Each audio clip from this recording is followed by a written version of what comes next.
Salut, je suis le coach Yves Daniel, votre coach vocal. Je suis ethnomusicologue professionnel. Nous lançons notre série Merci Coach, votre tranche qui vous apporte la connaissance en musicologie. Nous allons donc donner une série de 10 conseils pour l'hygiène de votre voix, pour vous permettre de garder votre voix en forme avant de commencer à pratiquer n'importe quelle technique de chant. C'est comme un médecin qui veut soigner son malade.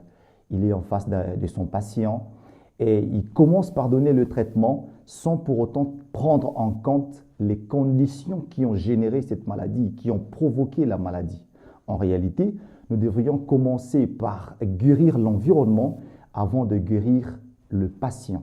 Raison pour laquelle nous avons opté pour cette bonne méthode qui va vraiment vous aider, qui va vous perfectionner, qui va vous aider à booster votre façon de travailler et d'appréhender la voix. Alors, il s'agit bel et bien de ce délicat sujet autour de l'hygiène vocale.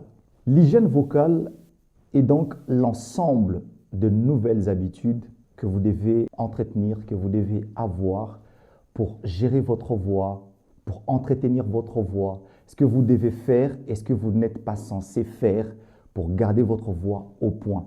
Ainsi, votre voix vous donnera tout ce dont vous avez besoin.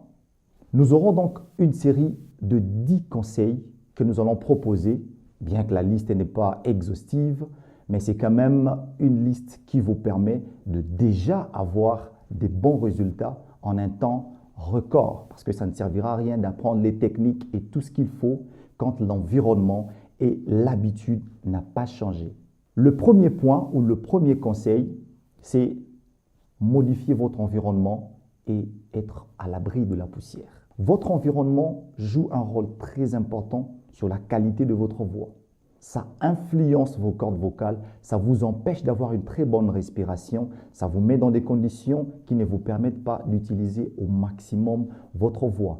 Donc, vous serez censé de pouvoir vous protéger contre la poussière et d'assainir votre environnement quotidien. Le deuxième point ou le deuxième conseil, prendre soin de sa voix parler autant que sa voix chanter. Vous utilisez votre voix de plusieurs manières, mais quelquefois, vous l'ignorez. Pour parler, on a besoin de la voix. Pour chanter, on a besoin de la voix. Pour pleurer, on a besoin de la voix. On en utilise de plusieurs manières. Vous devez donc prendre soin de votre voix.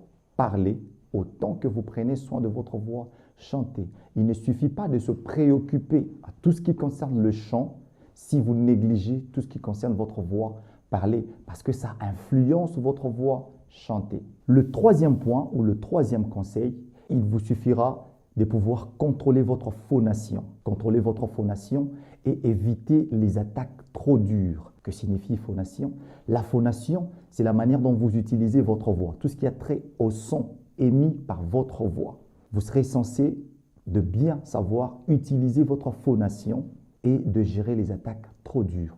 Ça signifie, en pratique, ne brusquez pas votre façon de parler. Alors, pour maximiser votre voix chantée, il vous faudra prendre en compte d'autres utilisations de votre voix. Entre autres, les attaques très dures quand vous parlez, quand vous engueulez un enfant. Vous n'êtes pas obligé de crier et de brusquer votre voix. Vous risquez de l'abîmer et de créer des cassures au niveau des cordes vocales.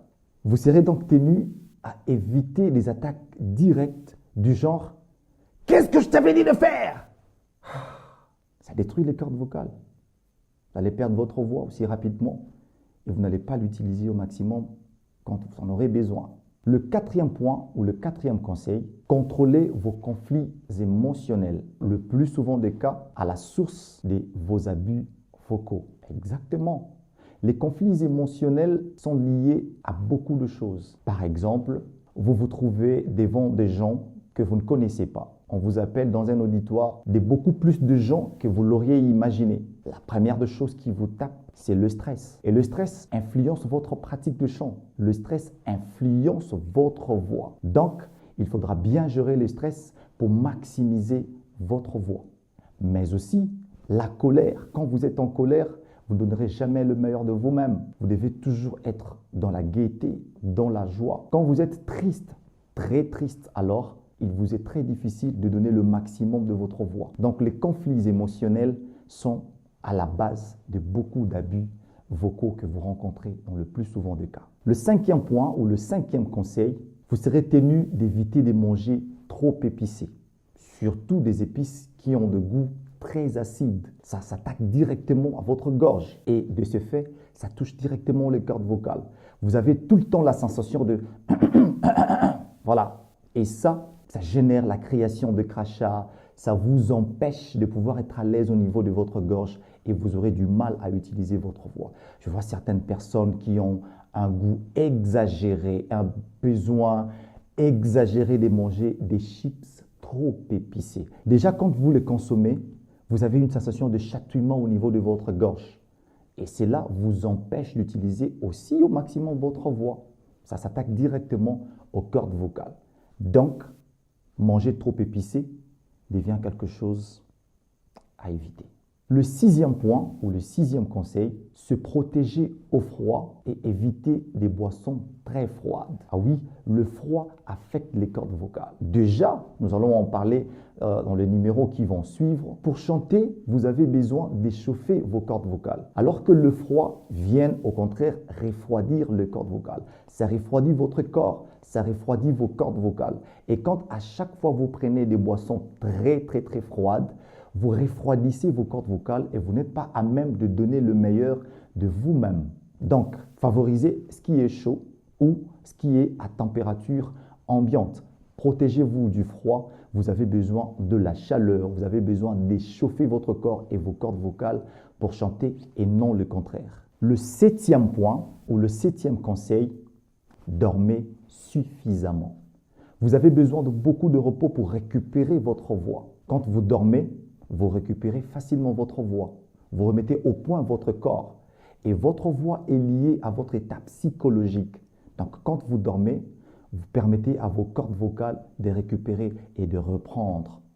Dormir suffisamment ne veut pas dire se lever à 10 heures ou à 11 heures. Il n'en est pas question. L'exercice ou la pratique du chant ne doit pas vous amener à devenir paresseux. Vous n'en avez pas besoin, nullement besoin.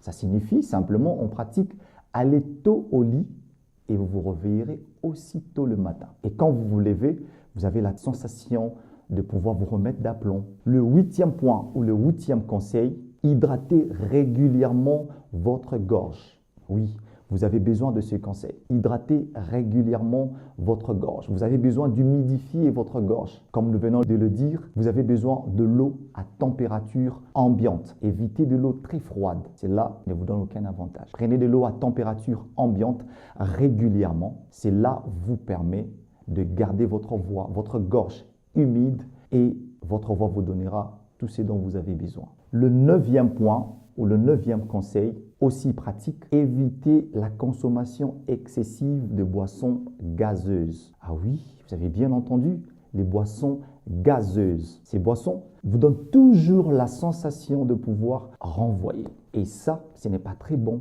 quand vous voulez vous lancer dans la pratique du chant. Vous devez vous éloigner un tout petit peu. Je ne vous demande pas d'abandonner subitement. Ce sera comme une habitude qui va commencer à s'installer au fur et à mesure que vous avancez dans votre pratique de chant. Favorisez donc des boissons comme de l'eau, mais aussi à température ambiante, des boissons à base de fruits. Ce sont des boissons qui enrichissent votre santé d'abord et vos cordes vocales, et vous en avez énormément besoin. Mais les boissons gazeuses, commencez déjà à vous en séparer petit à petit. Le dixième point ou le dixième conseil, connaître les caprices et les exigences de sa voix. Ah oui, la voix est liée à votre psychologie, comme nous l'avions dit. La voix est liée à votre état de santé. Votre organisme ne fonctionne pas nécessairement comme mon organisme. Chacun a son fonctionnement. Donc, je ne suis pas là pour vous donner une liste de choses à manger, à ne pas manger, loin de là. Ce qui influence directement votre voix, c'est à écarter, à mettre de côté. Ne forcez pas la nature, ne forcez pas votre organisme. Si votre organisme ne supporte pas les arachides, par exemple, avant de chanter, alors n'en prenez pas. Si votre voix ne supporte pas des boissons comme les sodas, alors n'en prenez pas avant la pratique du chant. Connaissez-vous vous-même, vous en avez besoin Vous avez besoin de vous connaître, de connaître les caprices de votre voix et de vous mettre à l'abri. Voilà, c'était là les 10 conseils pour mieux aborder la pratique du chant. Vous en avez énormément besoin. Vous devez d'abord commencer par assainir votre manière de vivre, prendre de nouvelles habitudes avant de pouvoir aborder n'importe quelle technique de chant. C'était ton coach Yves Staniel. J'ai le grand plaisir de pouvoir être en face de toi et de t'apprendre des choses dont tu as énormément besoin. Espérons te retrouver au prochain numéro. Bye bye.